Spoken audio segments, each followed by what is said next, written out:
Əgər mən nikahdan ajrassam, xatın ikimizə 25 milyon som cərimə saladım. Dövlət şununla qanun çıxardı, yeni qanun çıxdı şununla. Əgər mən nikahdan ajrassaq bolsam, indi 25 milyon som pul tolayıram mən, ya ki sota nikahdan ajraş üçün dövlət bacı poçta xəracatı tolayıram mən. Nikahdan ajraşı uzun muamma olub qaldı. Fakat ayarların hukuku diklənib durdu Özbekistanda. Erkəklərin hukuku varmı deyən köpçülük bizlərə yazıb durdu savallarını. Bu ictimai tarmaqlarda hər xeyli yalğan məlumatlar tez ammağa tarxaladı. Haqiqat yüzəyə çıxışı ancaq qiyin. Siz hər xeyli məlumatlara işanıb getə verməyin. Əgər nikahdan ajrasadığan bolsanız, dövlət özü belgilənən standart summası var.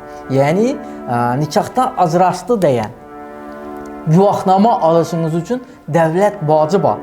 Yəni FXDIA orqanına siz nikahdan ajraşqanınızdan keyin FXDIA orqanına barıb, yəni ZAGS-a barıb nikahdan ajraşdı deyən guvahnamanızı alışınız üçün faqat dövlət bacı töləyirsiniz. Hazırki gündə bir minimal ya ki 2 minimal olması mümkün.